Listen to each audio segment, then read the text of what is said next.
I'm Ava, a 29-year-old stay-at-home mom living in a cozy house I inherited from my grandma. It's not just any house. It's a piece of my childhood filled with memories of baking cookies with grandma and playing hide and seek in its spacious rooms. Now, it's home to my own little family. My husband, Mark, a hardworking manager, and our 2-year-old sunshine, Lily. Life sounds picture perfect, right? Well, it's not. The problem starts right next door, where Mark's parents, Helen and Frank, live. Our relationship, let's just say it's like mixing oil and water. Mommy, more juice! Lily's voice cuts through my thoughts. I pour her some juice, glancing at the clock. Almost 5 p.m. Time for the daily invasion. As if on cue, the door swings open. Ava, we're here! What's for dinner? Helen announces, with Frank shuffling in behind her. Hi, Helen. Frank? I've made a casserole, but it's just enough for Mark, Lily, and me, I reply, trying to keep my voice steady. Frank frowns. What do you mean, just enough? You know we come over for dinner? Helen chimes in, her tone sharp. You're at home all day, Ava. Is it too much to ask for a decent meal? I take a deep breath, feeling the frustration bubble up. I have my hands full with Lily, and cooking for 4 is a bit much every day. Mark walks in, tired from work. What's going on here? Your wife doesn't want to cook for us, Frank says, his voice raising. Mark looks at me, then at his parents, and sighs. Can't you just make a bit more, Ava? My frustration peaks. It's not about the amount, Mark. It's about respect and boundaries. Helen scoffs. Boundaries. We're family. Lily, sensing the tension, tugs at my dress. Mommy, I'm hungry. I kneel to her level. Let's get you seated, sweetie. Dinner is a tense affair. Mark's parents eat the sandwiches they brought, throwing disapproving glances my way. The TV blares in the background. Lily's fidgeting in her chair, and I'm trying not to crumble under the weight of this daily chaos. After they leave, Mark sits on the sofa, absorbed in his phone. We need to talk about this, I say, standing in front of him. He doesn't look up. Not now, Ava. I'm tired. And just like that, I'm left alone in the kitchen, cleaning up the mess, both literally and metaphorically. This is my life, a constant battle of wills, with me on one side and the world on the other. Life has a funny way of testing you, and mine's turning into a daily pop quiz with no right answers.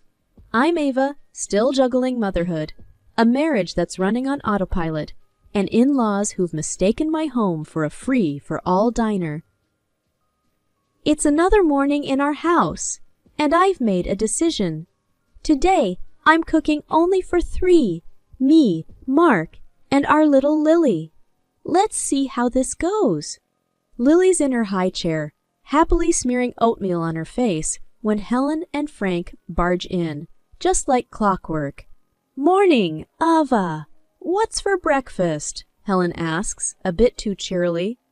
I take a deep breath. Morning. I've only made enough for Lily and me today. Frank's face turns red. What do you mean? Are we supposed to starve? No, you're supposed to take care of your meals, I reply, trying to keep my voice calm. Helen's eyes narrow. This is ridiculous, Ava. We are family. You can't just... I cut her off. I can, and I did. I have enough on my plate with Lily and the house. Mark comes in, rubbing his eyes. Why's everyone shouting so early? Your wife refuses to cook for us, Frank's voice booms. Mark looks at me, then at his parents, and says, Ava, why are you making things difficult? Difficult? I almost laugh. Mark, I'm not a 24/7 restaurant. I need help, not more mouths to feed. Mark doesn't say anything, just grabs a piece of toast and leaves for work. The day drags on. I can feel the tension thickening in the air. Dinner time rolls around, and I've stuck to my guns. Dinner for 3. Helen and Frank show up, each holding a sandwich. They sit down, unwrapping their food with exaggerated slowness. The TV's volume goes up, until it's like we're at a rock concert. Lily's rubbing her eyes, clearly struggling to stay awake amidst the noise. "Could you turn that down? Lily's trying to sleep?" I ask, my patience wearing thin. Frank grunts. "We can't hear it if it's any lower." Helen adds, "You shouldn't be so uptight, Ava. It's just TV." "It's not just TV. It's my home turning into a battleground, and I'm losing." Lily starts to cry, and I scoop her up, escaping to the quiet of her room. Later, Mark comes home to find his parents still there. The living room, a mess. Lily asleep in my arms. "What happened here?" he asks, looking around. "I'm too tired for another round of arguments. Just the usual," I say, my voice flat. He doesn't push it, and neither do I, but inside, I feel something shift. I'm at my breaking point, and something's got to give. Every day feels like walking on eggshells in my own house. I'm Ava, still trying to find a balance between being a mom, a wife, and now, apparently, an unwelcome host to my in-laws. But today, it's not the in-laws that shake my world, it's Mark. It's late evening. Lily's finally asleep after what felt like hours of soothing. I'm clearing up the toys when Mark walks in, looking like he's carrying the weight of the world on his shoulders. "Ava, we need to talk," he says, avoiding eye contact. I sit down, bracing myself. "What is it, Mark?" He takes a deep breath. "I made a mistake with our finances. I invested in something and it didn't pan out." I feel a chill run down my spine. "What do you mean? How bad is it?" "It's bad, really bad. I've lost a lot, like $100,000. My heart stops. 100,000? How could you do that without telling me? Mark runs his hands through his hair, looking anywhere but at me. I thought I could make it big, you know. Fix everything. Fix what? We were fine. I can barely keep the tremor out of my voice. He finally looks at me, his eyes pleading. I know, but now we need a plan. A plan? I echo, feeling numb. Yeah, I was thinking, maybe we could move my parents into our house, rent out their place to cover the debts. My mind races. His parents in our house? Full time. The very thought makes me feel like I'm suffocating. Mark, are you serious? After everything with your parents, you want them here in our house all the time? He sighs. I know it's not ideal, but we don't have many options, Ava. I stand up, anger and disbelief swirling inside me. Not ideal. It's a nightmare, Mark. And you just decided all of this without even talking to me? He stands too, his voice rising. What was I supposed to do, Ava? I'm trying to fix this. By making my life a living hell, I shoot back. There's a silence, heavy and suffocating. Finally, I speak. My voice barely a whisper. Fine. Move them in. But this is on you, Mark? He nods, looking relieved and guilty all at once, but all I feel is a deep, sinking dread. This isn't just about money anymore. It's about trust, and I'm not sure how we come back from this. The day my in-laws moved in, it wasn't just their suitcases that entered our home. It was a tidal wave of chaos. Right from the start, it's clear that Helen and Frank are here to stay, and they have their own ideas about how things should be. Frank, put that box in the living room and careful with it. Helen's voice echoes through the hallway as she directs her husband with military precision. I watch, holding Lily, who clings to me, wide-eyed at the commotion. Then, as if things couldn't get worse, Helen turns to me, Ava. We need to talk about rearranging the house. We need space for our things. I feel a knot in my stomach. Rearranging, Helen? There's not much space to work with. She waves her hand dismissively. Nonsense. Let's start with Lily's playroom. She can play in her bedroom, right? I'm taken aback. That's her space, Helen. She loves it there. Frank, carrying a heavy box, chimes in. Kid won't mind, Ava. Don't make a fuss. Lily buries her face in my neck, and I realize this is just the beginning. The days that follow are a blur of unwelcome changes. Helen and Frank unpack their belongings, turning the living room into their personal space. They replace my tasteful decor with their old-fashioned knacks, and the TV blares day and night with their favorite shows. I try to cook dinner one evening, with Lily tugging at my apron. Frank strolls in, eyeing the pots on the stove. What's this? Another one of your experimental dishes. I bite my tongue. It's a new recipe, Frank. If it's not to your liking, feel free to make something yourself. He laughs. In my day, women knew how to cook for their families. I feel a flash of anger, but before I can respond, Mark enters, looking weary. Can't we have one peaceful meal? I turn to him, my patience wearing thin. Peaceful? Mark, your parents have turned our home upside down. He avoids my gaze, grabbing a beer and retreating to the now occupied living room. Weeks pass, and the tension only grows. Helen has opinions on everything, from how I raise Lily to how I should manage the house. Frank, meanwhile, has taken to criticizing my cooking at every meal. One afternoon, I'm folding laundry when Helen walks in. Ava, these sheets aren't folded properly. Let me show you how it's done. I set my jaw.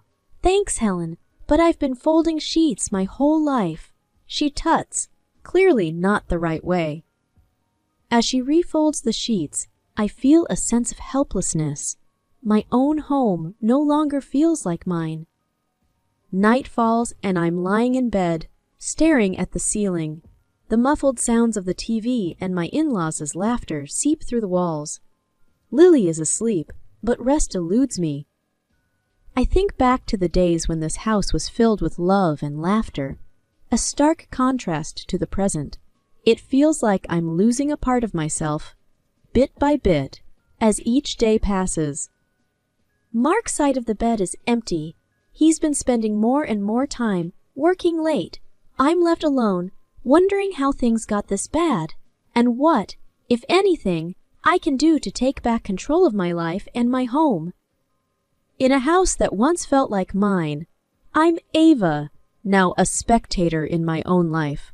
With my in-laws' takeover and Mark's growing distance, I'm left grappling with suspicions that refuse to settle. One afternoon, while Lily naps and the house is momentarily quiet, I call my brother, Jake. He's always been the one I turn to in tough times. Hey, Jake, I say, trying to sound casual. Ava, how's it going? Haven't heard from you in a while. I take a deep breath. Not great, Jake. I'm worried about Mark. He's different. Jake's tone shifts, more serious now. Different how? He's always working late, secretive with his phone, and there's this tension, like he's hiding something. Jake pauses, then says, You think he's seeing someone else? The words sting, even though I've thought them 1,000 times. I don't know, Jake. I just feel like I'm losing him. There's a resolve in Jake's voice when he speaks. Let me do something. I have a friend, a private detective. He can discreetly check on Mark, see what's up. I'm hesitant. A detective? Isn't that a bit much? Ava, if something's wrong, you need to know. For you and Lily. I sigh, a mix of relief and fear. Okay, do it. But, Jake, keep it quiet. I don't want to stir up more trouble if it's nothing. You got it. I'll take care of it, he assures me. Days pass, and each of Mark's late nights and hushed phone calls add to my growing unease. Then, one evening, Jake calls. Ava, I have some news. Can you meet me tomorrow? Just you? My heart sinks. Yes, I can make it. The next day, I sit across from Jake in a quiet cafe, the air thick with anticipation. So, what did you find out? I ask, my voice barely above a whisper. Jake hesitates, then hands me an envelope. Ava, it's not good. I open it to find photos and reports. There's Mark with a woman I don't recognize and a child. My world spins. He has a child? Jake nods solemnly. I'm sorry, Ava. The detective confirmed it. Mark's been living a double life. Tears blur my vision. How could he do this? To me? To Lily? Jake reaches across the table, his hand on mine. You're stronger than you know, Ava. We'll figure this out together. I nod, wiping away tears. I need to confront him, Jake. He has to explain this. Be careful, Ava. You don't know how he'll react. I have to know, Jake. I have to know why. Armed with the truth, but shattered inside, I head home. A confrontation is inevitable, and I need to brace myself for the storm that's about to hit. It's the evening of the dinner, and I'm Ava, preparing a meal that I know even my critical mother-in-law can't find fault with. The house is buzzing with a tense energy as I await the arrival of my brother, Jake. Tonight is about more than a family dinner. It's about unveiling a painful truth. As I set the table, I can feel the weight of the envelope in my pocket, heavy with the evidence of Mark's betrayal. My hands shake slightly, but I steady myself. This needs to be done. The dinner starts off like any other. Mark's parents, Helen and Frank, along with Mark, sit around the table, complimenting the food for a change. I catch Mark's eye, and he gives me a small, oblivious smile. It's almost time. Jake arrives, apologizing for being late. As he sits down, he casually turns to Mark. So, Mark, Ava told me about your investment ventures. Sounds interesting. Mark, caught off guard, coughs. Oh yeah, it's nothing big. I watch as Jake probes further. What kind of investments? Stocks? Real estate? Mark stumbles over his words. A bit of everything, really. I can see the confusion on Jake's face, feigned for the others, but all too real for me. Can you tell me more? I've been looking to invest myself? Mark fumbles, clearly out of his depth. It's complex stuff, hard to explain over dinner. That's my cue. I pull out the envelope and place it on the table, pushing it towards Mark. Maybe this will help explain, I say, my voice steady. Everyone's attention shifts to the envelope. Mark opens it, his face draining of color as he sees the photos, him with another woman and a child. Helen gasps, Mark, what is this? Frank looks on, stunned into silence. Mark tries to speak, but nothing coherent comes out. He looks at me, betrayal in his eyes. Ava, why? Why? You have a second family, Mark. How could you do this to us? So you moved your parents to my house, and with the money you received from renting their apartment, you kept your mistress? I'm almost yelling now, the pain and anger I've been holding back spilling over. The room is silent, the air thick with shock. Helen and Frank look between Mark and the photos, disbelief written all over their faces. You lied to us, to your own family, Helen whispers, her voice filled with hurt. Frank just shakes his head, unable to find words. Mark stands up, his chair scraping loudly against the floor. I need to explain, he says, but it's clear no explanation can undo this. He walks out of the room, and I'm left there with his parents in a deafening silence. The air in the house is thick with tension the morning after the revelation. I'm Ava, still reeling from the shock, but ready to face the consequences. Helen and Frank, Mark's parents, confront me in the kitchen, their faces twisted with anger. Helen's voice is sharp as a knife. You! This is your doing! You drove our son to this! I stare at her, disbelief and anger mixing in my gut. Me! Your son lied to all of us, Helen? Frank chimes in, his voice just as accusing. He was always a good boy until he married you. You must have pushed him away. My hands tremble with fury. I pushed him away. I cared for our family while he... Helen cuts me off. Oh, save it. You probably had men on the side too. That's why he did what he did. I've had enough. How dare you? I yell. I've been nothing but loyal and supportive, and you blame me for your son's betrayal? Frank steps closer, his face red. Our son would never have done this if it weren't for you. I take a step back, my heart pounding. You know what? I don't need to listen to this. This is my house, and I want you out. Now... Helen scoffs. You can't kick us out. This is our son's house, too. I stand my ground, firm and unwavering. No, Helen. This house was my grandmother's, and now it's mine. You have no right to be here after what you've said. Frank looks like he wants to argue, but Helen grabs his arm. Let's go, Frank. We don't need to stay where we're not wanted. As they pack their things, I feel a mix of relief and sadness. Once they're gone, I lock the door behind them, the click of the lock echoing in the empty house. Alone in the silence, I let out a breath I didn't know I was holding. I look around the house, my house, and for the first time in a long while, I see a future where Lily and I can be free from lies and betrayal. I pick up the phone to call a locksmith. It's time to change the locks, to change our lives. The house feels different today, like a new chapter has just begun.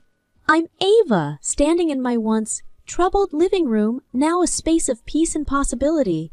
The legal battle is over, and the court's decision still echoes in my mind. I recall my lawyer's words from yesterday. The court has granted you substantial alimony and compensation for Mark's deceit and infidelity. He'll be paying for quite some time. I had felt a mix of relief and vindication hearing that. It wasn't about the money. It was about accountability. Lily, oblivious to the complexities of the adult world, plays on the floor. Her laughter is a balm to my soul. I watch her, thinking about our future.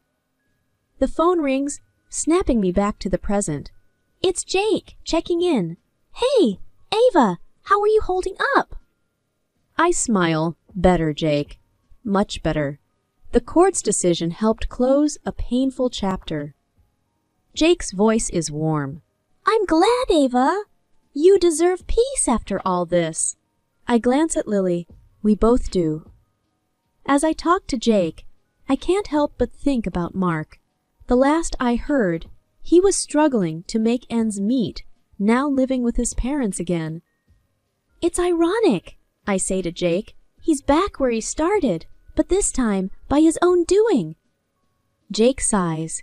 He brought it on himself, Ava. You did what you had to do. I nod, feeling a sense of closure. Mark's choices led him here, and I no longer feel any obligation to worry about him. After the call, I sit with Lily, watching her play. The court's decision has given us a financial cushion, but more importantly, it's given us freedom. Mommy, look! Lily holds up a drawing of our house. Our home, she says proudly. I hug her. Yes, sweetie, our happy home. I realize then that this is just the beginning for us. A beginning filled with hope, strength, and the love we have for each other. The road ahead is ours to shape, and I feel ready to embrace whatever comes our way, with Lily by my side.